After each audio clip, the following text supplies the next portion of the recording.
வேத பகுதி சங்கீதங்களின் புஸ்தகம் 2ஆம் சங்கீதம் 7ஆம் வசனத்தை நாம் வாசிக்கும்படி தெரிந்து கொள்வோம். சங்கீதம் 2ஆம் சங்கீதம் 7ஆம் வசனம் வாசிங்க.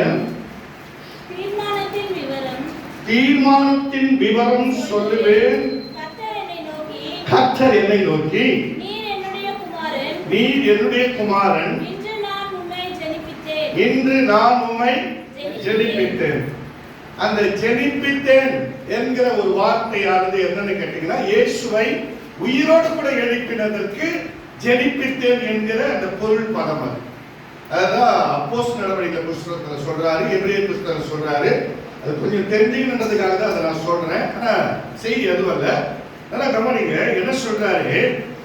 தீர்மானத்தின் விவரம் சொல்லுவேன்.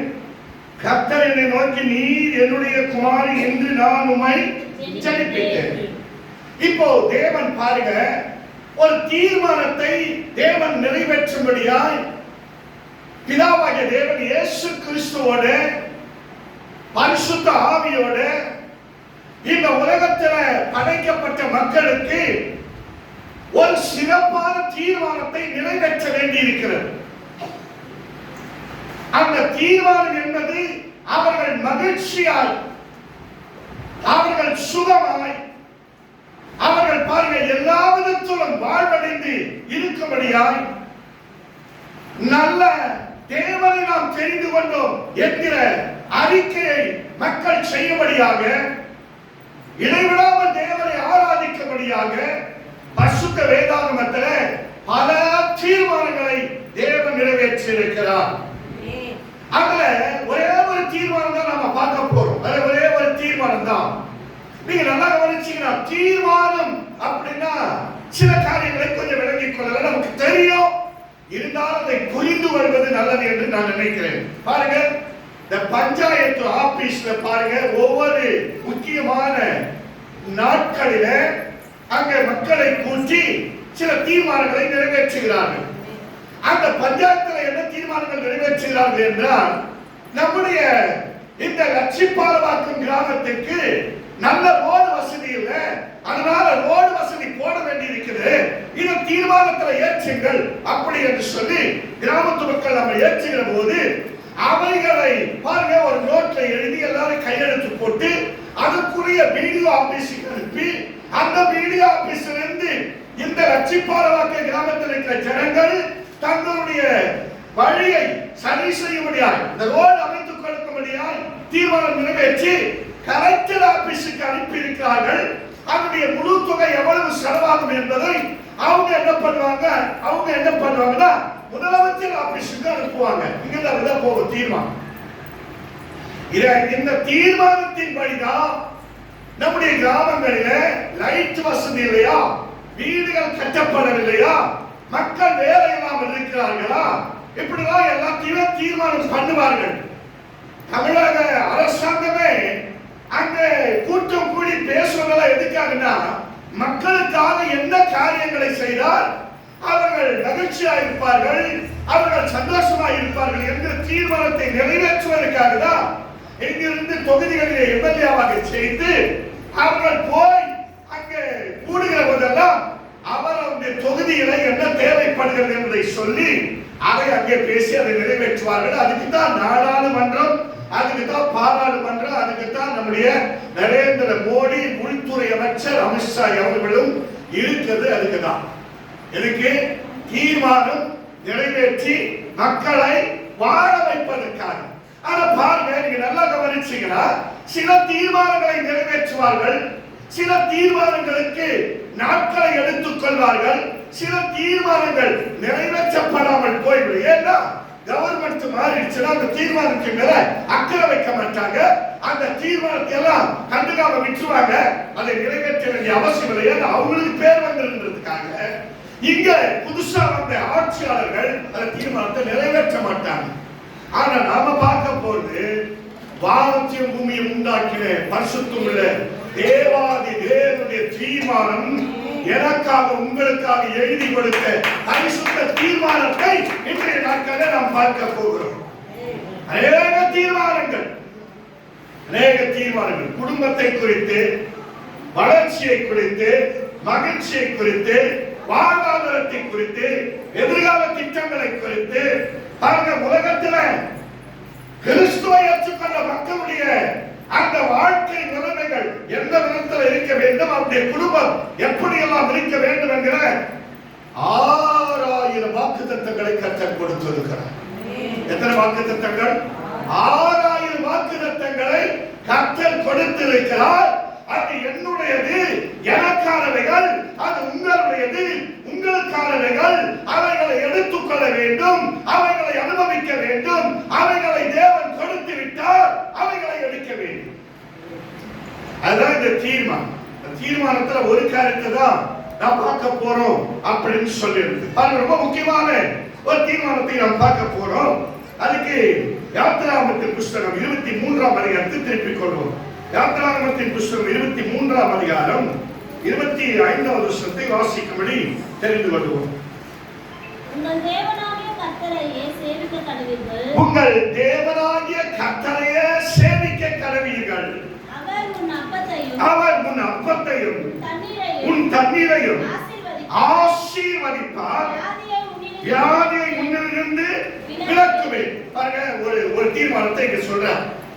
நியாயப்பிரமாணத்தில் சொல்லப்பட்டது எல்லாம் தீர்மானங்கள்.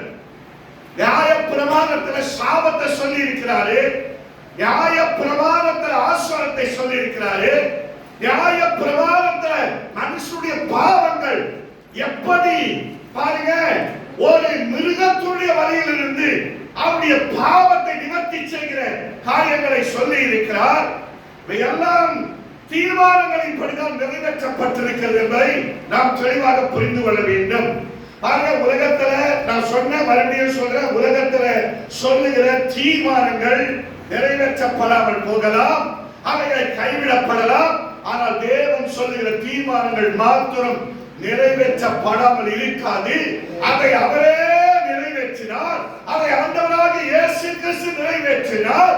அதை இன்றைய நாட்களில் இருக்கிற நாமும் அதை நிறைவேற்றும்படியான அதிகாரத்தை, வல்லமையை நம்மிடத்தில் கர்த்தர் கொடுத்திருக்கிறார். கரங்களை நிறைவேற்றுவார். பாருங்க, அமெரிக்காவில் பாருங்க, முன்னாடி ஆட்சியாளர் இருந்த அந்த தீர்மானத்தை எல்லாத்தையும் வச்சுட்டாரு. இப்ப யார் ஜெயித்து வந்தார்களோ அவர்கள் ஒரு புதிய சட்டத்தை போட்டு தீர்மானங்களை நிறைவேற்றுகிறார்கள். அதுதான் தீர்மானங்கள். அவர் ஜெயிச்ச ஆட்களோடு கூட பேசி என்ன பண்ணலாம், நம்முடைய நாட்டை முன்னேற்றுவதற்கு என்ன பண்ணலாம் அப்படின்னு பாருங்க தீர்மானங்களை நிறைவேற்றி அவர்கள் நாட்டிற்கு சாதகமான தீர்மானங்களை நிறைவேற்றுவார்கள். அப்படிதான் இந்த உலகத்தில் இருக்கிற ஒவ்வொருவரும் அவரவருடைய விருப்பத்திற்கு ஏற்றார்கள தீர்மானங்களை நிறைவேற்றுவார்கள். ஆனால் தேவன் உலகத்தின் மக்களுக்காக, உலக மக்கள் சந்தோஷத்திற்காக இந்த தீர்மானத்தை அவர் நிறைவேற்றுகிறார். அந்த தீர்மானத்தை தான் இப்ப நாம் வாசித்தோம். அவர் என்ன சொல்றாருன்னா, உன் அப்பத்தையும் உன் தண்ணீரையும் ஆசீர்வதிப்பார். உன் அப்பத்தையும் உன் தண்ணீரையும் ஆசீர்வதிப்பார்.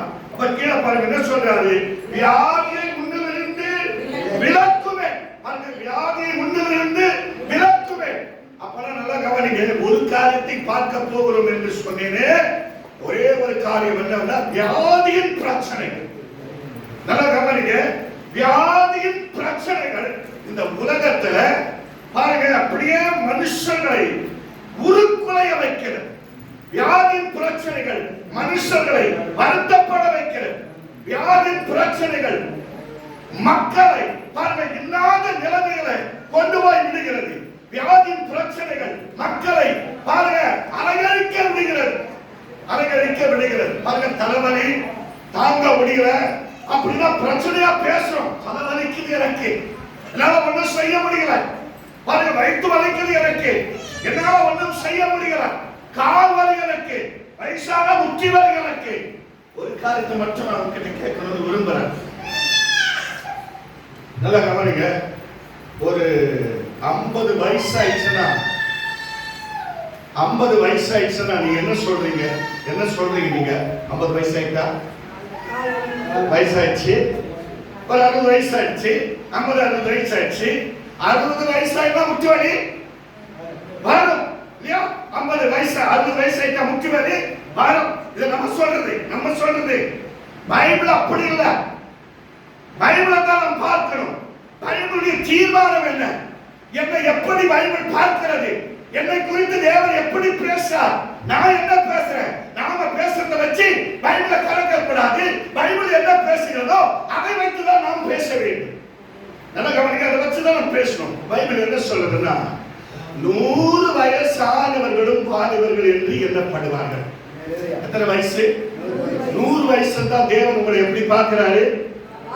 அப்பதான் நீங்க வாலிபர்கள். ஆனா நீங்க 60 வயசு ஆயிட்டா நீங்க என்ன நினைக்கிறீங்கன்னா, வயசாயிடுச்சு, 60 வயசு ஆயிட்டா முட்டி வலி வரும், 60 வயசு ஆயிட்டா கழுத்து வலி வரும், 60 வயசு ஆயிட்டா இடுப்பு வலி வரும், 60 வயசு வந்தா வியாதி வரும்னு எந்த பைபிள் இருக்கு? தீர்மானத்தை பாருங்க, எப்படி நம்மளே பாருங்க மாற்றி அமைக்கிறோம் பாருங்க. ஏற்றுக்கொள்ள முடியாதை நாம் பேசுகிறோம், ஏற்றுக்கொள்ள முடியாததை நாம் பேசுகிறோம். சரி, எதை விட்டுருங்க. ஆண்டவர் என்ன சொல்ல விரும்புகிறார்? தாம் படைக்கப்பட்ட இந்த மக்களுக்கு, கவனிங்க, தாம் படைக்கப்பட்ட இந்த மக்கள் வியாதி இல்லாமல் வாழுவதை தேவன் விரும்புகிறார். அல்லேலூயா சொல்லுங்க. வியாதி இல்லாமல் வாழ்வதை தேவன் என்ன பண்றாரு? விரும்புகிறார். வியாதி நிமித்தமாய் எவ்வளவு சிக்கல்கள் இருக்கிறது, இந்த வியாதி நிமித்தமாய் எவ்வளவு பிரச்சனைகளை மக்கள் சந்திக்கிறார்கள், வியாதி நிமித்தமாய் எவ்வளவு வலி இருக்கிறது, வியாதி நிமித்தமாக இந்த மக்களுடைய பிரச்சனை எந்த அளவிற்கு மூழ்கி போகிறது என்பதை நாம் கொஞ்சம் தெளிவுபடுத்திக் கொள்ள வேண்டும். மறுபடியும் வசனத்தை வாசிங்க. என்ன சொல்றாங்க? உங்கள் தேவனாகிய கர்த்தரையே சேவிக்க கடவீர்கள்.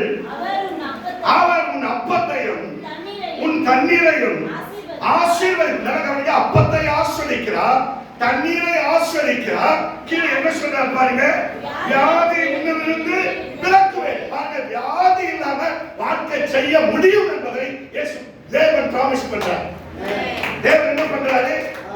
சத்தியம் பண்ணுகிறார். சத்தியம், பரிசுத்த வேதாகமும் சத்தியம். நாம பேசுறத கொஞ்சம் மாத்திக்கணும். பைபிள்ல என்ன சொல்றது அதை கவனிக்கணும். பைபிள்ல சொல்றதுதான் நிஜமான தீர்மானம். பைபிள் சொல்றதுதான் நடைமுறைக்கு ஒத்து வரும். பைபிள் சொல்றபடிதான் இந்த உலகங்கள் இயங்கிக் கொண்டிருக்கிறது. பைபிள் சொல்றபடிதான் இந்த உலகத்தில் அடையாளங்கள் அற்புதங்கள் எல்லாம் நடந்து கொண்டு வருகிறது. பைபிள் சொல்றபடிதான் ஒவ்வொரு ராஜ்யத்திலும் ஒவ்வொரு அதிபதிகளை கர்த்தர் ஏற்படுத்திக் கொண்டு வருகிறார். பைபிள் சொல்றபடிதான் நான் போறேன், பைபிள் சொல்றபடிதான் நான் வரேன், பைபிள் சொல்றபடிதான் நான் சாப்பிடுறேன். எல்லாமே வசனத்துடைய ஆதாரத்தில் அமைக்கப்பட்டிருக்கிறது. தனிப்பட்ட முறையில் எதுவுமே இல்லை. தேவனுடைய வார்த்தை இல்லாமல் இல்லை, தேவனுடைய தீர்மானம் இல்லாமல் இல்லை. தேவன் என்ன சொல்றாரு? வியாதி இல்லாம நான் உன்னை வாழ வைக்கிறேன். பாருங்க, இஸ்ரவேல் ஜனங்கள் 430 வருஷம் எகிப்து தேசத்தில் அடிமைகளாக இருந்தார்கள். அந்த அடிமைகளாக இருந்த நேரத்தில் அவர்கள் பட்ட துன்பம் கொஞ்சம் அல்ல. பாருங்க, அவர்கள் வேலை செய்ய போயிடணும். சாப்பாடெல்லாம் அவங்க நினைக்க கூடாது, தூக்கத்தை எல்லாம் அவங்க யோசிக்க கூடாது, ரெஸ்ட் எடுக்கிறதெல்லாம் அவங்க பாருங்க அவங்க வாழ்க்கையில இல்ல. 430 வருஷம் காலையில வந்து அடிச்சு எழுப்பி வேலை காமிச்சோம் போயிட்டு வேலை செஞ்சுக்கிட்டே இருக்கும் போது இந்த சாப்பாட்டு வண்டியுடைய மணி சத்தம் கேட்கும். சாப்பாடு எடுத்துனால அந்த வண்டியுடைய மணி சத்தம் கேட்கும். இந்த வேலை செஞ்சிருக்கும் போது அந்த அரை வயிற்று கஞ்சோ அது கால் வயிற்று கஞ்சோ அது பிரியத்தோடு கூட போட்டாங்களா, அதுல ருசி இருந்ததா அல்லது ருசி இல்லையா தெரியல. ஆனா 430 வருஷம் அவர்கள் வருத்தப்படுகிற போது, வேதனைப்படுகிற போது இந்த கஞ்சி மணி அந்த வண்டியுடைய சத்தத்தை கேட்டு ஆறுதல் அடைந்தார்கள். இப்ப கொஞ்சம் கஞ்சி சாப்பிட்டா கொஞ்சம் பலமா இருக்கும்பா, ஏன்னா எனக்கு கொஞ்சம் தடதடன்னு ஆயிப்போச்சு.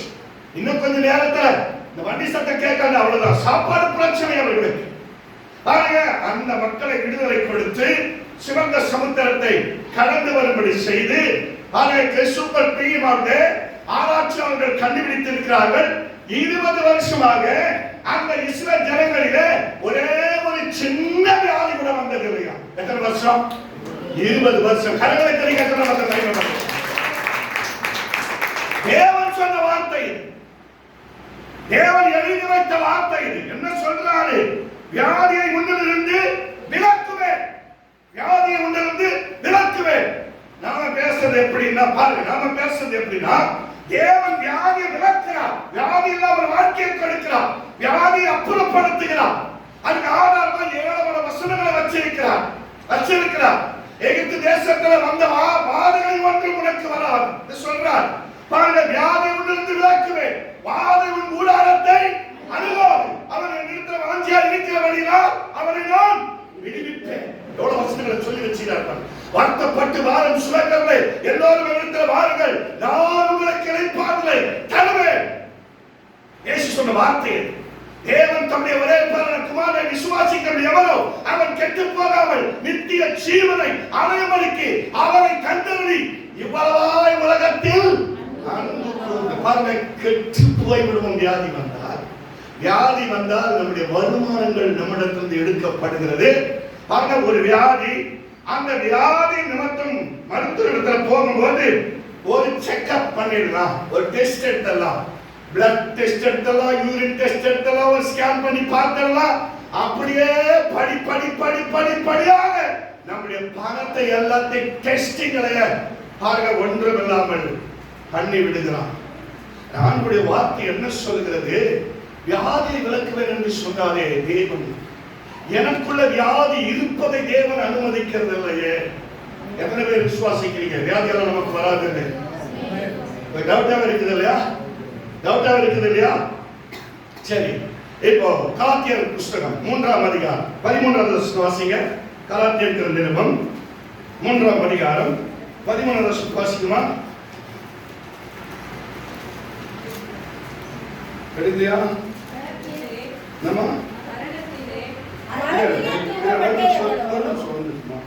மரத்திலே தூக்கப்பட்ட எவனும் சபிக்கப்பட்டவன் என்று எழுதியிருக்கிறபடி கிறிஸ்து நமக்காக சாபமாகி, கவனிச்சீங்க இந்த வசனத்தை, மரத்திலே தூக்கப்பட்டவன் எவனும் சபிக்கப்பட்டவன் என்று எழுதியிருக்கிறபடி கிறிஸ்து நமக்காக சாபமாகி நியாய பிரமாணத்தின் சாபத்திற்கு நம்மை நீங்களாக்கி மீட்டுக் கொண்டார். என்ன சொல்றாருன்னா, நியாய பிரமாணத்துல ஏராளமான சாபங்கள் இருந்தது. நியாய பிரமாணத்துல ஏராளமான சாபங்கள் இருந்தது. எல்லாமே சாபம் தான். நியாய பிரமாணம் சாபம் தான். நல்லா கவனிச்சுக்க.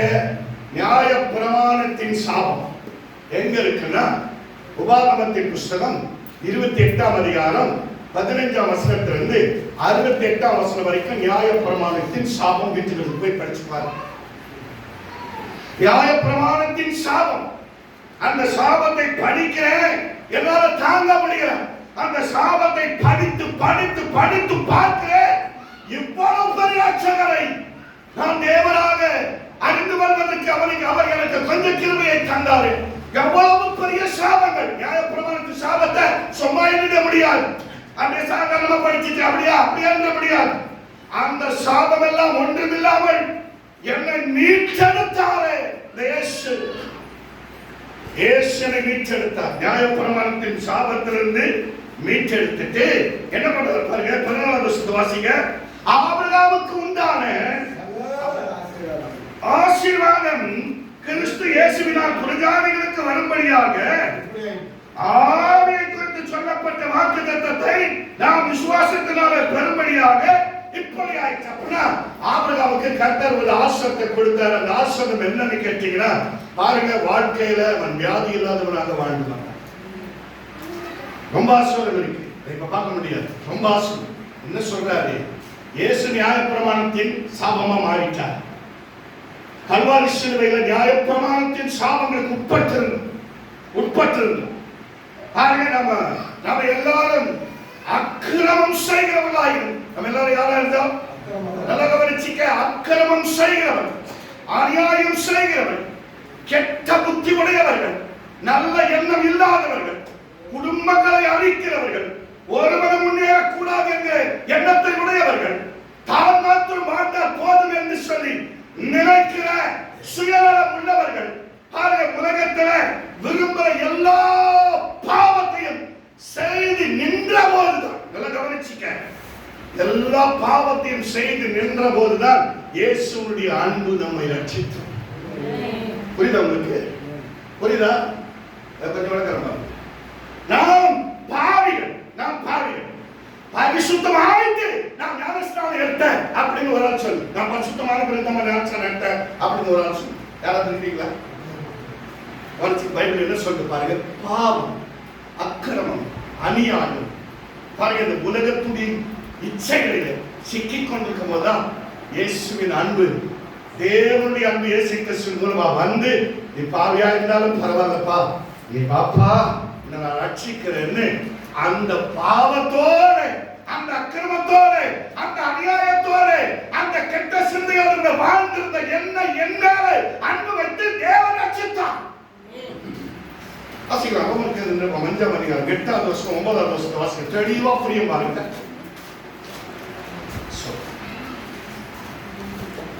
எல்லாரும் வாசிங்களா? 5ஆம் அதிகாரம் 8வது வருஷம் 9வது வருஷம் 8. நல்லா கவனிச்சிக்க, நல்லா கவனி, எல்லாரும் இங்க கவனிங்க, பேசாதீங்க.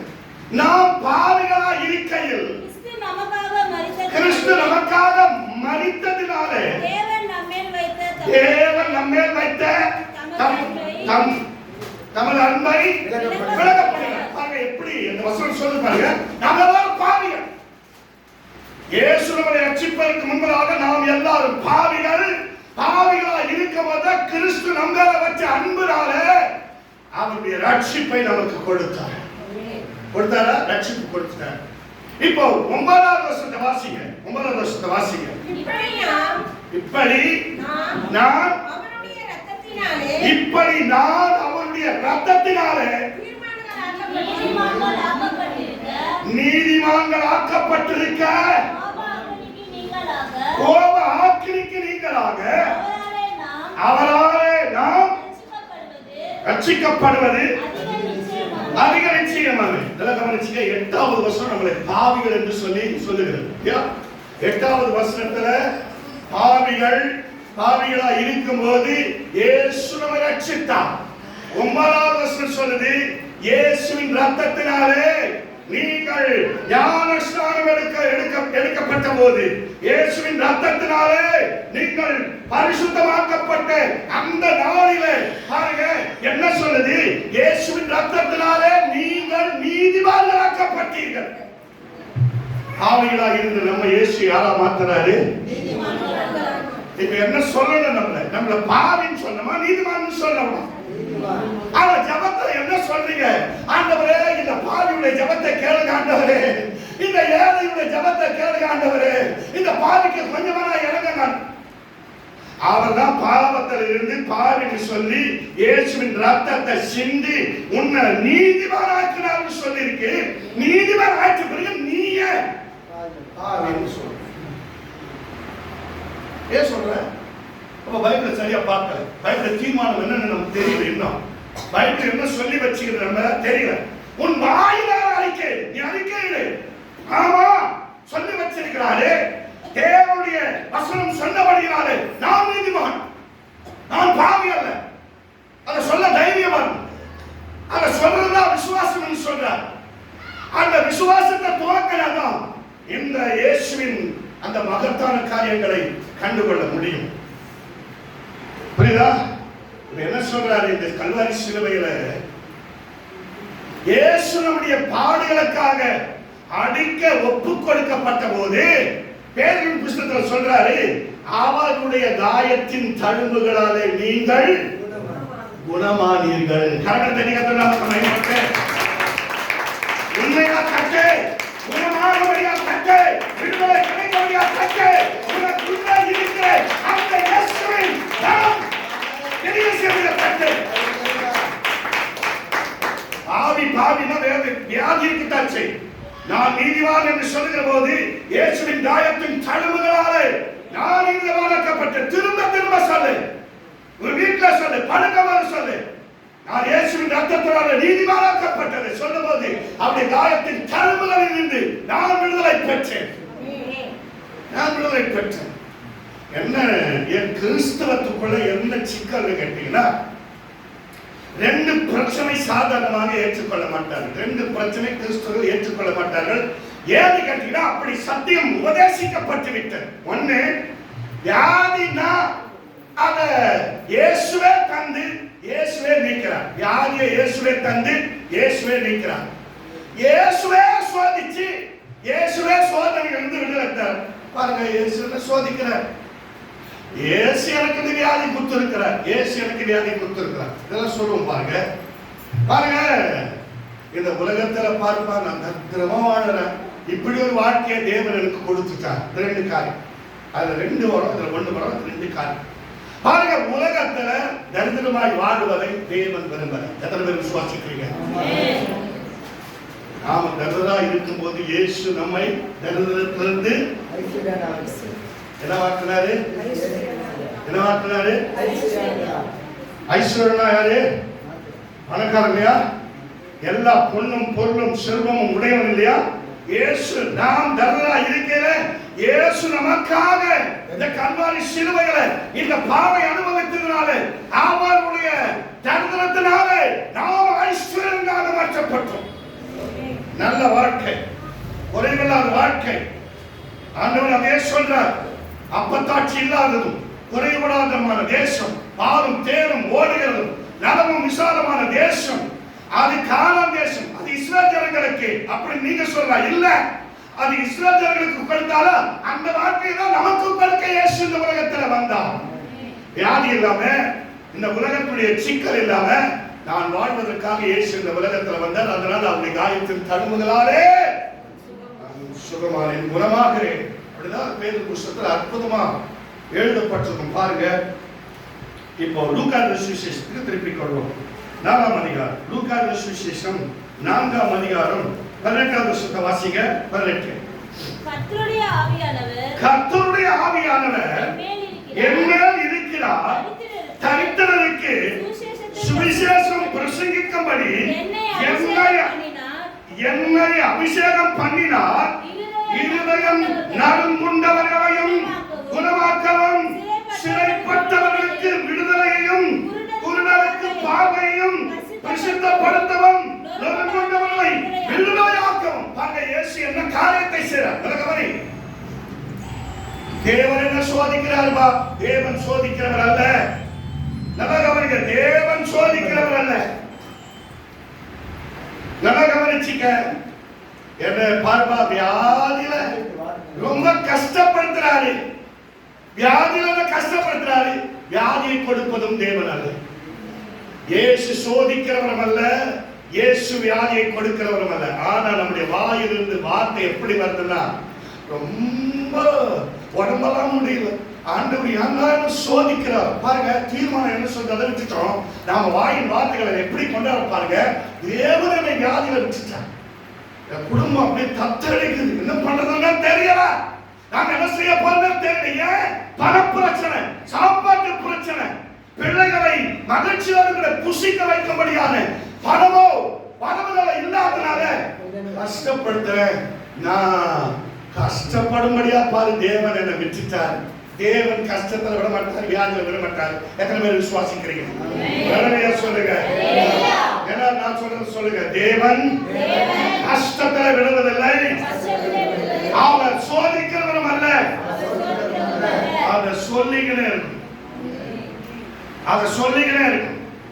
தப்பு தப்பா சொல்லிட்டு, தப்பு தப்பா தேவனை எதிர்பார்த்து, தப்பு தப்பா தீர்மானங்களை. இங்க ஒரு தீர்மானம்னா நம்ம வாயில ஒரு தீர்மானம், வாயில ஒரு தீர்மானம். தெலுங்குல ஒரு பழமொழி சொல்லுவாங்க, யாரால கெட்டன்னா என் நோரால. அப்ப கிறிஸ்துவ கெறதெல்லாம் நோரால உண்மைதான். ஏன்னா நீயும் வாயின் வார்த்தைகளை இந்த தீர்மானத்தை கவனிக்கிறது கிடையாது. இது என்ன தீர்மானம், இது எனக்காக எப்படி எப்படி எழுதி வச்சிருக்குது இது தெரியல. நான் முன்ன நாள் ஒரு முடிவெற்ற ஷாப்ல போய் முடிவெற்றும் போது அப்பா பிள்ளை 2 பேரும் வந்திருந்தாங்க. அந்த முடிவெற்ற ஓனர் 2 பேரும் வரும்போது கொஞ்ச நேரம் ரெஸ்ட் கிடைச்சது, உட்கார்ந்த அவங்களுக்கு சத்தியத்தை சொல்லிடுறது, பைபிளை பத்தி சொல்லிடுறது, ஒரு வருமானத்தை குறிச்சு ஆசிரத்தை குறிச்சு சொல்லிடுறது போது ஒரே ஒரு பாயிண்ட் சொன்னேன், அவங்க புரியும்படியா. பைபிள் என்றது நம்முடைய வாழ்க்கையினுடைய ஸ்கெட்சி. பைபிள் என்றது நம்முடைய வாழ்க்கையினுடைய ஸ்கெட்சி. ஸ்கெட்சின்னா வரைபடம் இல்லையா? ஒரு வீட்டை கட்டணும், ஸ்கெட்ச் போடணும். ஒரு ரோடு போடணும், ஸ்கெட்ச் போடணும். ஒரு பில்டிங் கட்டணும், ஸ்கெட்ச் போடணும். ஒரு கம்பெனி கட்டணும், ஸ்கெட்ச் போடணும். ஒரு 2 வீலரை கண்டுபிடிச்சு அதை உருவாக்கி போடணும்னா ஸ்கெட்ச் போடுறோம் பாருங்க. அதுதான் சொன்னேன், ஸ்கெட்ச். இது ஆசீர்வாதமான ஸ்கெட்ச். இதுக்கு வழி எப்படி வச்சா நல்லா இருக்கும், எந்த பக்கம் ஜன்னல் இருக்கணும், எந்த பக்கம் வருமானத்தை கவனிக்க வேண்டும், எதன் மூலமா என்னுடைய வருமானம் இருக்கிறது, இந்த ஸ்கெட்சை பார்த்துதான் நீங்க தேவனை நோக்கி பயணிக்க வேண்டும். பாருங்க, ஸ்கெட்ச் போட்டிருக்கிறது எனக்கு தெரியும், ஸ்கெட்ச் எனக்கு தெரியும். ஆனா கிழக்கே வைக்க வேண்டிய வாசப்படியை நான் திருப்பி என்ன செய்யற, தெற்கே வையன்ற வாசப்படி எப்படி வைக்க சொல்ற, தெற்கே வையன்ற. என்ன காரணம்னா ஸ்கெட்ச் தலைகீழா வச்சு வீட்டை கட்டிட்டு அதனால தான் நமக்கு ஆச்சாரம். இந்த ஸ்கெட்சை பார்த்து கட்டல நம்முடைய வாழ்க்கை என்னும் வீட்டை, வாழ்க்கை என்னும் வீட்டை, ஆஸ்வரம் என்னும் வீட்டை, சுகம் என்னும் வீட்டை, வருமானம் என்னும் வீட்டை, பாருங்க சாட்சி என்னும் வீட்டை, மகிமை என்னும் வீட்டை, வழியில்லாமல் வாழ்வதை, வேதனையில்லாமல் வாழ்வதை, தேவனிடத்திலே அன்பாய் வாழ்வதை, அவருடைய இளைப்பாறுதலுக்குள்ளே வாழ்வதை, அவருடைய ஆசீர்வாதங்களை நிரப்பிக் கொள்வதை தவறான ஸ்கெட்சை பயன்படுத்தி தவறான வாழ்க்கை வாழ்கிறபடினாலே அவருடைய ஆசீர்வாதம் நம்ம தொடுகிறதுல நம்ம கிட்ட வரதில்லை. ஏன்னா ஸ்கெட்சை தலையிட மாத்தி வச்சுட்டு ஸ்கெட்ச் கரெக்டா தான், யாரும் தப்பு பண்ணிக்கிறோம், மிஸ்டேக் நம்ம தான். நம்ம பேசி பாருங்க, நம்ம எதையோ ஒன்று சொல்லி இங்க என்ன சொல்றாரு லூக்காவுல பாருங்க, லூக்காவுல 4ஆம் அதிகாரம் 19வது வசனம் வாசிங்க. கரெக்ட், கர்த்தருடைய அனுகிரகம், கர்த்தருடைய இல்லமா, கர்த்தருடைய ஆவியானவர் என் மேல் இருக்கிறார், தரித்திரருக்கு சுவிசேஷத்தை பிரசங்கிக்கும்படி, நல்லா கவனிங்க, தரித்திரமுள்ளவர்களுக்கு சுவிசேஷம் பிரசங்கிக்கும்படி என்னை அபிஷேகம் பண்ணினார். பாருங்க, இந்த சுவிசேஷத்தினால என்னவெல்லாம் விடுதலையாவது பாருங்க, என்னவெல்லாம் விடுதலையா இருப்பாரு. இந்த ஒரு நற்செய்தியின் மூலமாக இயேசு பேசின அந்த செய்தியின் மூலமாக ஒருவருடைய இருதயம் காயப்பட்டிருக்கிறது. இந்த உலகத்திலே ஒருவருடைய இருதயம் இந்த உலகத்துடைய வாழ்க்கையை குறித்து அப்படியே நொறுங்கி போயிருக்கிறது. அவன் குணமாக வேண்டும் என்று இயேசு விரும்புகிறார். இயேசு என்ன செய்ய விரும்புகிறாரே, அவரே இருதயத்தின் வியாதி கொடுத்து அவரே குணமாக்குறது அல்ல.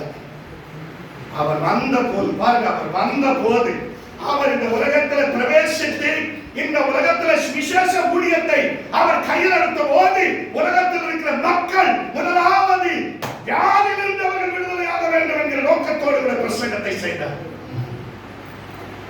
வியாதி இல்லாமல் என் மக்கள் வாழ வேண்டும், வியாதி இல்லாமல் வாழ வேண்டும். அதை நான் விரும்புகிறேன். வாழ முடியும், இயேசுவால வாழ வைக்க முடியும். எத்தனை பேர் விசுவாசிக்கிறீங்க? என்னப்பா வியாதி இல்லாம வாழ முடியுமா, இதெல்லாம் சாத்தியமாகுமா அப்படின்னு சொன்னா முன்னிலிருந்து வியாதி போவார். நான் விசுவாசிக்கிறேன், என்னிருந்து வியாதி வராது. நீ விசுவாசித்தால் தேவனுடைய, அதுதான் சொன்னார், விசுவாசி. வியாதி இல்லாமல் வாழ முடியும் விசுவாசி. வியாதி வந்தாலும் இது என்னை விட்டு போயிடுற விசுவாசி. இது நிரந்தரமானது கிடையாது, போயிடும். இங்க உனக்கு இடம் இல்லை. நான் இயேசுவின் ரத்தத்தினால மீட்கப்பட்டு பாவியா இருந்த போது இதுக்கு வழி தெரியல, பாவியா இருந்த போது இது எப்படி விடுதலையாகும் தெரியல, இதை எப்படி மேற்கொள்வதுன்னு தெரியல, இதை எப்படி வெற்றி பெற்று வாழ்வதுன்னு தெரியல. ஆனால் நான் ரட்சிக்கப்பட்ட பிறகு, நான் நீதிமானாக்கப்பட்ட பிறகு இயேசுவினை எனக்கு சொல்லிக் கொடுத்து விட்டார். அதனால நான் வியாதியினால் வாழ முடியும். ஒரு தீர்மானமா எல்லாத்துக்குமே ஒவ்வொரு தீர்மானத்தையா கர்த்தர் சொல்லிக் கொடுக்கிறார். அப்ப தேவன் தீர்மானத்தை நிறைவேற்றினாரு. அந்த தீர்மானத்தின் படிதான் பாருங்க இயேசுவும் இங்கே செயல்படுகிறார். கீழே வாசிங்க, என்னை அபிஷேகம் பண்ணினார், இருதயம் நறுங்குண்டவர்களையும் குணமாக்கவும் சிறைப்பட்டவர்களுக்கு விடுதலை. பாருங்க, ஏதோ ஒரு கஷ்டத்துல வச்சுக்கிட்டு, ஏதோ ஒரு கடன் பிரச்சனை வச்சுக்கிட்டு, அதனால மனசு வலிக்குது, என்னவெல்லாம் பாருங்க, அதனாலயே போயிடுது. சரிப்பட்டுட்டோம், ஏதோ ஒரு காரணத்துக்காக, நண்பனுக்காக, குடும்பத்துக்காக, எதிர்காலத்தில் மகிழ்ச்சியா இருக்கணும்னு பாருங்க லோன் போட்டு வீட்டை கட்டிட்டு கட்ட முடியல, அது ஒரு சிறை. அதனால பல பிரச்சனைகள் இருக்குது. அதுதான் சொல்றார் இயேசு. அதன் மூலமா தான் வலியும் வேதனைகளும் பலவிதமான பிரச்சனைகளும் வரும் என்பதை இயேசு அன்பாய் நமக்கு சொல்லுகிறார். சிறைப்பட்டவர்களுக்கு விடுதலையும், குருடருக்கு பார்வை. பாருங்க எப்படி நடந்தா, நீ எந்த வழியில் நடந்தா அவனுக்கு ஆசீர்வாதம் வருமோ அதனால அவன் கண்களை கட்ட திறக்கிறான். நம்மளாம் பார்க்கணும், நம்ம நல்ல வழி நடக்கிறன்னு சொல்றதுக்காக நம்ம கண்ணு என்னதான் இருக்கு, குருடாதான் இருக்கு. நம்ம கண்ணு எப்படிதான் இருக்கு, உள்ளாதான் இருக்கு. அதனால இந்த குருடை பார்வையடையும்படி செய்து பரிசுத்தப்படுத்தவும் நொறுங்குண்டவர்களை விடுதலையாக்கு. பாருங்க, பலவிதமான எதிர்பார்ப்புகளை, பலவிதமான பாருங்க சந்தோஷங்களை, பலவிதமான மகிழ்ச்சிகளை, இந்த உலகத்துடைய காரியங்களை பாருங்க எதிர்பார்த்து பெற்றுக்கொள்ள முடியாதபடிக்கு நொறுங்குண்டு போயிருக்கிறவர்களுக்கு விடுதலை கொடுக்க முடியாது. இயேசு மாட்டார். ஹல்லேலூயா சொல்லுங்க. எனக்கு இயேசு என்னை முழுவதுமாய் விடுதலையாக்குகிறார். அவருடைய வார்த்தையினால நான் விடுதலையாகிறேன். அவருடைய வார்த்தையினால எனக்கு என்னிருந்த சாபம் என்னை விட்டு விலகுகிறது. இயேசு எப்பொழுது விலகிட்டார்? ஆனா இன்னைக்கு விலகுகிறது. இயேசு என்னுடைய சாபத்தை, என் தண்டனத்தை, என்னுடைய வியாதிகளை, என்னுடைய இல்லாமையை நான் எதிரெல்லாம் நொறுங்குண்டு கிடைக்கணும் அதெல்லாம் ஒண்ணுமில்லாமல் செய்கிறார். இயேசு பாருங்க வந்து கையில் எடுக்கிற ஊழியமே பாருங்க ஒரு சுவிசேஷத்தை பிரசனம் பண்றாரு. மக்கள் சுகமாய் இருக்க வேண்டும் என்று பிரசனம் பண்றாரு. பாருங்க அதுதான் தேவன் சொல்றார், வியாதிகள் இல்லாமல் உங்களால் வாழ்க்கை செய்ய முடியும். வியாதி என்பது உங்களை மனமடைவாக்கி ஒன்றுமில்லாமல் செய்துவிட முடியும். அதனால வியாதி இல்லாமல் வாழ்வதை இயேசு விரும்புகிறார். ஏன் விருப்பம் இல்ல, எழுதி வச்சிருக்கிறார். அவர் விரும்புறார். யார் விரும்புறது? இயேசு விரும்புகிறார். இயேசு வியாதியிலிருந்து என் மக்கள் விடுதலை பெற வேண்டும் என்று விரும்புகிறார். அதுக்கு ஒரு காரணத்தை கவனிச்சு ஒரு உதாரணம் சொல்ல பாருங்க. இயேசுவிடத்தில் ஜனங்கள் வந்து விட்டார். இயேசுவிடத்தில் திரளான கூட்டங்கள் வந்து விட்டார். எல்லாருமே வியாதிப்பட்டவர்கள், எல்லாருமே வியாதிப்பட்டவர்கள். பாருங்க இயேசு ஒவ்வொருத்தர் மேல கையை வச்சு ஜெபம் பண்ணிட்டு இருக்கிறார். சுகத்தை கொடுத்து கொண்டிருக்கிறார். பொழுது போது சாயங்காலம் ஆயிடுச்சு. கிட்ட வந்து என்ன சொல்றாங்க? ஐயா கூட்டம் ரொம்ப பேர் இருக்கிறாங்க ஐயா, நீங்க ஜெபம் பண்ணி அனுப்பிச்சுக்கிட்டே இருக்கீங்களா, நைட் ஆயிடும். அவங்க விடுதலை பெறாம போயிடுவாங்க. என்ன செய்யலாம்? ஒரு காரியத்தை என்ன சொல்றாங்க? இந்த வஸ்திரத்தை தொட்டாங்கன்னா சுகமாயிடும் ஐயா, அதுக்கு மட்டும் அனுமதி கொடுங்க ஐயா. விரும்புகிறார் இயேசு, ஏற்றுக்கொள்ளுகிறார். நீங்கள் விரும்புகிற வஸ்திரத்தை தொட்டு சுகம் பெறுங்கள். இயேசுவின் வஸ்திரத்தை தொட்ட எல்லாரும் சுகம் பெற்றார்கள். ஹல்லேலூயா சொல்லுங்க. அப்ப இயேசுவின் விருப்பம் என்னப்பா? கூட்டம் அவ்வளவுதான். என்ன நினைச்சிருக்கீங்க? 6 மணிக்கு மேல கூட்டம் நடத்த முடியாது. யார் யாருக்கும் போய் நாளை வர சொல்லி இல்லை. இன்றைக்கு அவர்கள் விடுதலையாக வேண்டியதை இயேசு விரும்பினார். இன்றைக்கு விடுதலையாக வேண்டியதை இயேசு விரும்பினார். அவர்கள் சொல்லை கேட்டு வஸ்திரத்தை தொடட்டும் என்று சொல்லி அந்த வஸ்திரத்தை தொடும்படியான அதிகாரத்தை கொடுத்தால் தொட்ட யாவரும் சுகம் பெற்றார்கள். இயேசு வஸ்திரத்தை தொட்டவங்க எல்லாரும் என்ன ஆனாங்க? சுகம் பெற்றாங்க. அதுக்கு தடை சொல்லல. பாருங்க ஒரு சுமையின் பேர் பிரசவம் பண்ணி கொண்டிருக்கிறாரு. பிரசவம் முடிஞ்சிடுச்சு. பிரசவம் முடிந்த போது ஏராளமான கூட்டங்கள் இருக்கிறது. வியாதிஸ்தர்கள் அநேக பேர் இருக்கிறார்கள். வந்து கேட்கிறாங்க, ஐயா கூட்டம் ரொம்ப இருக்கு, நீங்க தலைமையில கையை வச்சு ஜெபம் பண்ணி அவங்களுக்கு சுகத்தை கொடுத்து அனுப்புறதுக்குள்ள நேரம் ஆயிடும். அப்பனா என்ன செய்யலாம்? ஒண்ணு செய்யுங்க, நீங்க ஏச்சி நில்லுங்க. ஒரு இடத்தை ஏச்சி நிக்க வைக்கிறாங்க. உங்க நிழல் வந்து ரொம்ப தூரம் படுற மாதிரி நில்லுங்க. நிழல் யாரு நிழல்? பேதுடைய நிழல். பாருங்க ரொம்ப தூரம் மாதிரி நில்லுங்க. பேதுடைய நிழல் இல்லையா? இந்த நிழலை அப்படியே தன் மேல படும்படியாய் போகிறவனுக்கு இயேசு விடுதலை கொடுக்கட்டும் சொல்லிட்டு எல்லாரும் ஏற்றி நிக்க வைக்கலாம். வரிசையா எல்லாரும் லைனா போறான். நிழல் பட்டவன் அத்தனை பேரை சுகமாயிட்டான். எல்லாரும் பேதுடைய நிழலை நாளே சுகம் பெற்றார். விரும்புகிறார் என் ஜனங்கள் வியாதியிலிருந்து விடுதலையானால் போதும். என் வல்லமை எந்த விதத்திலும் செயல்படும். என் வல்லமை எந்த விதத்திலும் செயல்படும். அவங்க தொட்டாலோ செயல்படும், நான் தொட்டாலும் செயல்படும். என் ஊழியத்தை செய்கிறவனுடைய நிழல் பட்டாலும் அவர்கள் குணமாவார்கள். ஆச்சரியமான காரியமாக தேவன் வியாதி கொடுத்து வியாதி சுகமாக்குறவர்கள, சோதனை கொடுத்து சோதனைக்கு விடுதலை கொடுக்கிறவர் அல்ல. தேவன் சோதிக்கிறவரும் அல்ல. அதை புரிஞ்சுக்காங்க. தேவன் சோதிக்கிறார் கச்சாமச்சான்னு பேசிட்டு இருக்காங்க. தேவன் சுகத்தை கொடுத்து பலத்தை கொடுத்து ஆரோக்கியப்படுத்துகிறது. பாருங்க அப்போஸ்தலர் பவுல் பிரசங்கம் பண்றார். பண்ணிட்டார். அவருக்கு திடீர்னு ஒரு மீட்டிங், இன்னொரு இடத்துக்கு அழைப்பு வந்தது. பாருங்க அவர் இருக்கிற இடத்தை விட்டு போயிட்டார். அப்போஸ்தலர் பவுல் போயிட்டார். அங்க இருக்கிற விசுவாச கூட்டத்தார் அந்த ரூமை பாதுகாத்துக் கொண்டிருந்தவங்க பாருங்க அங்கே நிக்கிறான் நின்று இருக்கிறாங்க. யாராவது அப்போஸ்தலன் பவுலை பார்க்க வந்தாங்கன்னா அவங்களுக்கு இல்ல ஏதாவது ஒரு நல்ல காரியத்தை சொல்லி அனுப்புறதுக்காக நிக்கிறான். இல்லன்னு சொல்லி அனுப்புறதுக்காக ஒருத்தர் நிக்கிறான். பாருங்க, வியாதி உள்ளவர்கள் கூட்டமா வந்துட்டாங்க. அப்போஸ்தலன் பவுல் இருந்த ரூமான வந்துட்ட உடனே என்ன செய்யறதுன்னு தெரியல. வேலைக்காரங்களுக்கு என்ன செய்யறதுன்னு தெரியல. அப்போஸ்தலன் பவுல் இல்ல. பாருங்க என்ன செய்யலாம் பாருங்க. உடனடியா ஒருத்தன் உள்ள போனா அப்போஸ்தலன் பவுலுடைய கட்சிப் எடுத்து வந்தான். எதை எடுத்து வந்தான்? கட்சிப், உருமல்கள் என்று சொல்லப்பட்ட கட்சிப். நல்ல கவனிங்க, அதை எடுத்துக்கிட்டு வந்தான். பவுல் ஜெபம் பண்ணல, இவன் யாருன்னு தெரியல. பாருங்க, இந்த கட்சிப்பை இயேசுவின் நாமத்தினால மேல போடுறான். விடுதலை கொடுக்கிறாரு கர்த்தரே.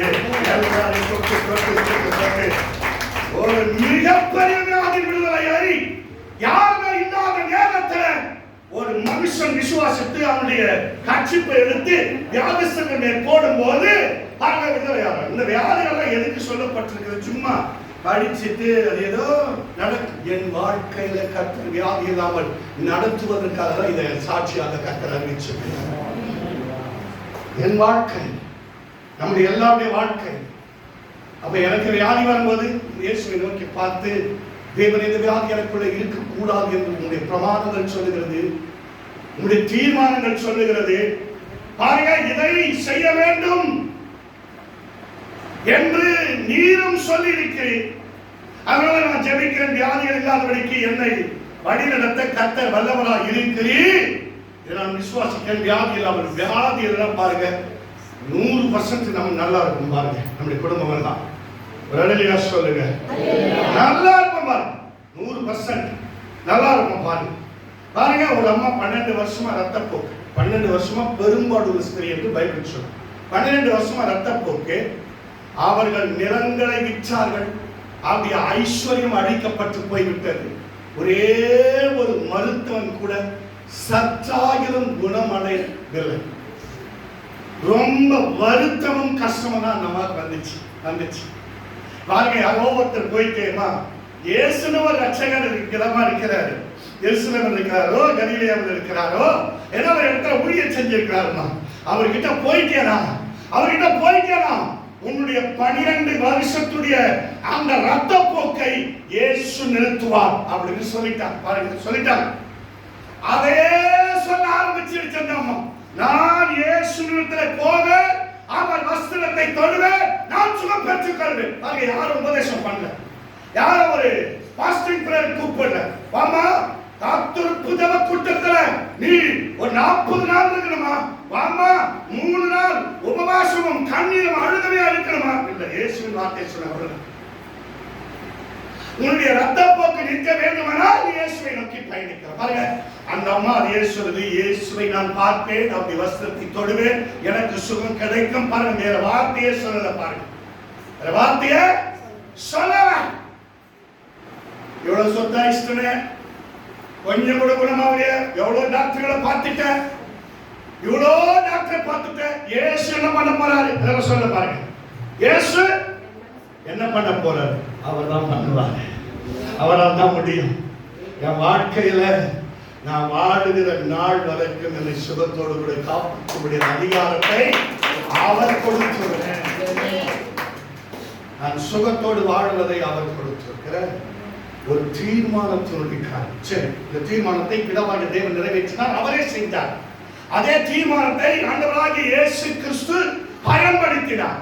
அதே தீர்மானத்தை அப்போஸ்தலர்கள் செய்யும்படியாக அவர்களுக்கும் அதிகாரம் கொடுத்து. பாருங்க, தீர்மானம் எங்க நிறைவேற்றப்படுது பாருங்க. இன்னும் தெளிவா பார்க்கணும்னா மத்தேயு சுவிசேஷம் 10ஆம் அதிகாரம் திருப்பிக் கொள்வோம். மத்தேயு சுவிசேஷம் 10ஆம் அதிகாரம்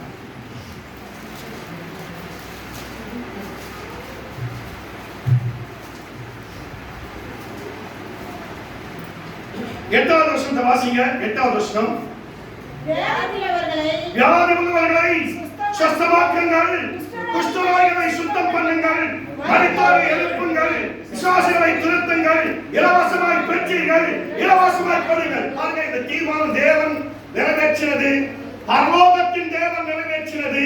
அதே தீர்மானத்தை இயேசு இந்த உலகத்தில் நிறைவேற்றினார். இயேசு நிறைவேற்றது மாத்திரமல்ல, இந்த தீர்மானத்தை 12 பேராகிய நீங்களும் என்னுடைய மக்கள், இஸ்ரவேல் மக்கள் மத்தியில் இவைகளை செய்ய முடியும். கீழே ஒரு லிஸ்ட் கொடுக்கிறார் பாருங்க. என்ன லிஸ்ட்? வியாதி உள்ளவர்களை சுத்தமாக்குங்கள், குஷ்டரோகிகளை சுத்தம் பண்ணுங்கள், மரித்தோரை எழுப்புங்கள், பிசாசுகளை துரத்துங்கள், இலவசமாய் பெற்றீர்கள், இலவசமாய் பண்ணுங்கள். எவ்வளவு அற்புதமான ஒரு காரியத்தை அப்படியே நடத்துறார். ஒரு தீர்மானம் உலகத்துல எவனாவது ஒருத்தர் நிறைவேற்றிட்டான்னா அந்த தீர்மானத்தின் பேசவோ அவற்றின்படி நிறைவேற்றுவோ இந்த உலகத்துல இல்லை. ஆனா பரலோகத்தின் தேவன் நிறைவேற்றினதை, பரலோகத்தின் தேவன் நிறைவேற்றினார். பரலோகத்தின் தேவன் நிறைவேற்றினதை இயேசு கிறிஸ்து நிறைவேற்றினார். இயேசு கிறிஸ்து நிறைவேற்றினதை சீஷர்கள் நிறைவேற்றினார்கள். சீஷர்கள் நிறைவேற்றினதை அப்போஸ்தலனாகிய பவுல் நிறைவேற்றினார். அப்படியே அது கண்டாருப்பாங்க. நிறைய தீர்மானம் என்ன தீர்மானம்? உலகத்துல மனுஷனுக்கு மிக முக்கியமான தீர்மானம். மறுபடியும் லூக்கா சுவிசேஷம் 7ஆம் அதிகாரம் ஒரு சின்ன காரியத்தை பார்த்துடலாம். பாருங்க, 22வது வருஷத்தை வாசிங்க. 22 ஏன்னா 21 வாசிமா. 7ஆம் அதிகாரம், லூக்கா 7ஆம் அதிகாரம் 20. அந்த சமயத்திலே நோய்களையும் கொடிய வியாதிகளையும் பொல்லாத ஆவிகளையும் கொண்டிருந்த அநேகரை அவர் குணமாக்கி அநேக குருடருக்கு பார்வைத்தார். இயேசு அவர்களுக்கு பிரயுத்தமாக, நீங்கள் போய் கண்டவைகளையும் கேட்டவைகளையும் யோவானுக்கு அறிவியுங்கள்.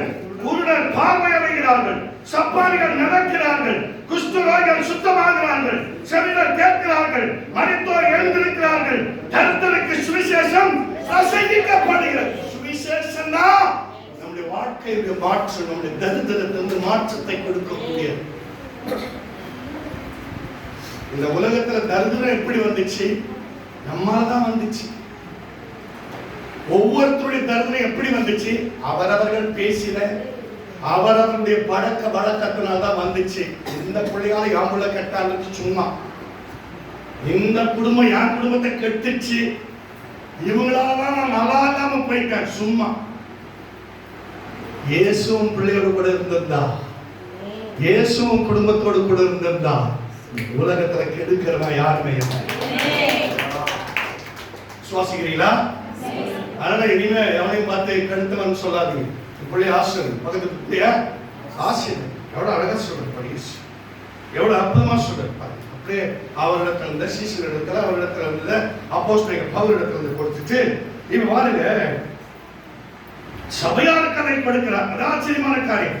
மார்க்கு சுவிசேஷம் 16ஆம் அதிகாரம் திருப்பிக் கொள்ளும். 16ஆம் அதிகாரம் 16வது வசனத்திலிருந்து வாசிங்க. மார்க்கு சுவிசேஷம் 16ஆம் அதிகாரம் 16வது வசனத்திலிருந்து வாசிங்க. விசுவாசம் உள்ளவனாகி ஞானஸ்நானம் பெற்றவன் ரட்சிக்கப்படுவான், விசுவாசியாதவரோ ஆக்கினைக்குள்ளாக தீர்க்கப்படுவார். விசுவாசித்தா எல்லாம் நடக்கும். விசுவாசித்தா சுகம் கிடைக்கும். விசுவாசித்தா ஆசீர்வாதம், விசுவாசித்தா வழியை கொடுப்பார், விசுவாசித்தா உலகத்துடைய செல்வத்தை கொடுப்பார், விசுவாசித்தா பண உதவியை கொடுப்பார், விசுவாசித்தா வீடு கட்ட முடியும், விசுவாசித்தா குடும்பம் உயிரை போகும், விசுவாசித்தா எல்லாமே எனக்கு நன்மையாக இயேசு தருகிறவராக இருக்கிறார். எல்லாமே இயேசு தருகிறவர். நான் விசுவாசிக்க வேண்டும். கீழே வாசிங்க, 17வது வருஷத்தை வாசிங்க. விசுவாசிக்கிறவர்களால் நடக்கும் அடையாளங்கள் ஆவன. நல்ல கவனி. பிஷப்புகளால் நடக்கும் அடையாளங்கள் ஆவன என்று எழுதியிருக்கிறார். பாஸ்டர்களால் அடையாளங்கள் ஆவன என்று எழுதியிருக்கிறார். என்ன சொல்றாரு? விசுவாசிகளால் தீர்மானம் தேவனிடத்திலிருந்து, இயேசுவிடத்திலிருந்து, சீஷர்களிடத்திலிருந்து, அப்போஸ்தலர் பவுலிடத்திலிருந்து, சபையிடத்துல இந்த தீர்மானம் கொண்டு வருகிறது. யாரிடத்துல? உங்க இடத்துல, உங்க கிட்ட. நீங்க செய்ய வேண்டிய தீர்மானம். இந்த தீர்மானம் என்னன்னு தெரியாத பல வருஷமா இருந்துட்டீங்க. அதை ஞாபகப்படுத்துறார். இப்படிதான் ஒவ்வொரு தீர்மானம், அப்படிதான் ஒவ்வொரு பைபிளும் முறைமா படிச்சு தெரிஞ்சுக்கணும். என்ன சொல்றாரு பாருங்க. விசுவாசிக்கிறவர்களால் நடக்கும் அடையாளங்களான என் நாமத்தினாலே பிசாசுகளை துரத்துவார்கள். பாருங்க, பிசாசுடைய காரியங்கள் இந்த கிராமத்தில் அதிகமா இருக்கும். ஒரு பாஸ்டர் பிசாசை ஓட்டினே இருக்க முடியும்.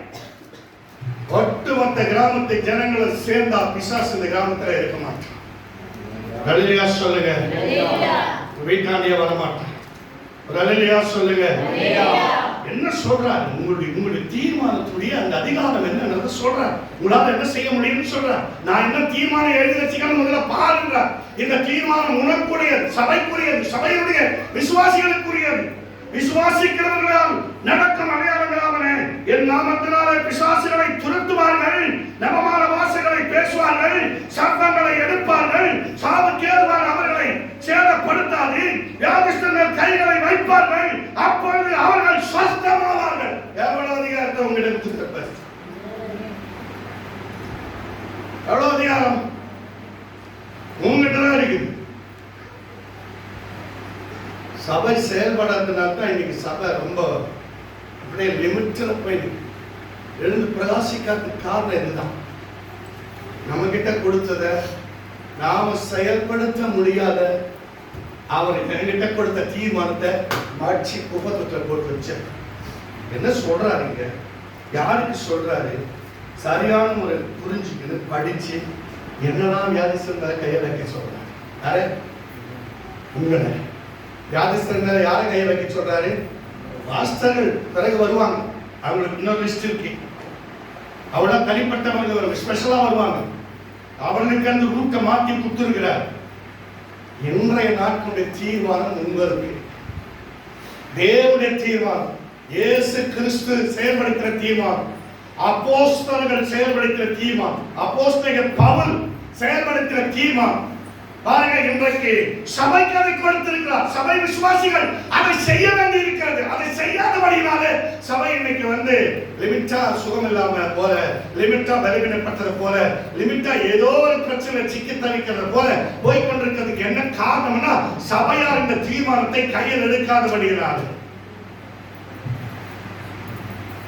பாருங்க, உங்களை ஒருத்தர் தத்தெடுக்கிறார். ஒரு ராஜா, ஒரு மிகப்பெரிய ராஜா உங்களை தத்தெடுக்கிறார். ராஜாவுக்கு தத்தெடுக்கிறா, நீங்க அவருடைய பிள்ளைகள் தத்தெடுக்கிறார். எல்லாருக்கும் சொல்லிடுறார், இந்த பிள்ளையை நான் தத்தெடுக்கிறேன், என்னுடைய அதிகாரம் முழுவதையும் இவனுக்கு கொடுக்கிறேன், நீங்கள் எனக்கு எப்படி மதிப்பு கொடுக்கிறீங்களோ அப்படியே இவனுக்கும் கொடுங்கள் சொல்லிட்டு, நீ எனக்கு அடுத்தபடியா ராஜா நீதாம்பா அப்படின்னு எடுத்துட்டு போயிட்டு அந்த அரச மாளிகையில அவரை விட்டுட்டு போயிடுற. அவர் இது வேலை போயிடுற. நீ ராஜான்னு பேரை வாங்கிட்டு அங்க போய் கைய கட்டிக்கிட்டு கம்முன்னு உட்கார்ந்து தண்ணி யாராவது கொடுப்பாங்கன்னு பார்த்தாங்கன்னா அதை விட மோசமான ராஜா உலகத்துல வேற யாரு? ராஜா என்ன பண்ணணும்? என்ன செய்யணும்? உனக்கு தண்ணி வேணாலும் என்ன செய்யணும்? அப்படி பார்த்துக்கிறேன். வேலைக்காரன் போகும்போது, ஐயா ஐயா கொஞ்சம் குடிக்க தண்ணி கிடைக்குமா? யாருன்னு நீ யாரு? யாருன்னு உனக்கு தெரியல. பசி எடுக்குது, கொஞ்சம் பசி வேலைக்கு சாப்பாடு போடுவீங்களா ஐயா அப்படின்னு கேட்ட, நீ யாரு? உன்னை ராஜாவா அபிஷேகம் பண்ணிட்டாரு, நீதான் உடைய பிள்ளை, அடுத்த வாரிசு நீதான், அதிகாரம் ஃபுல்லா உனக்குதான் கொடுத்துருக்குது. ஆனா நீ போய் அங்க கெஞ்சிக்கிட்டு தண்ணி கொடுங்க ஐயா, சாப்பாடு கொடுங்க ஐயா, உன்னுடைய அதிகாரம் உனக்கு புரியல, நீ யார் என்றது உனக்கு தெரியலாம்.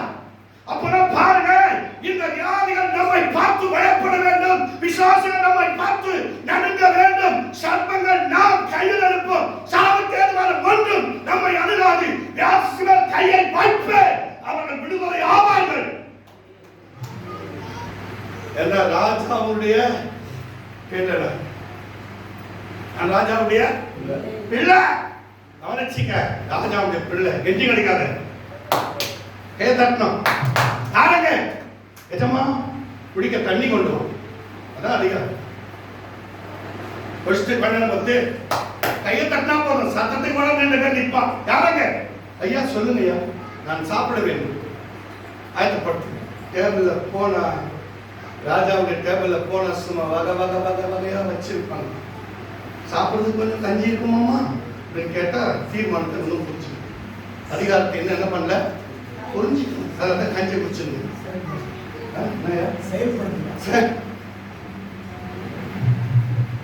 எவ்வளவு அற்புதமானது.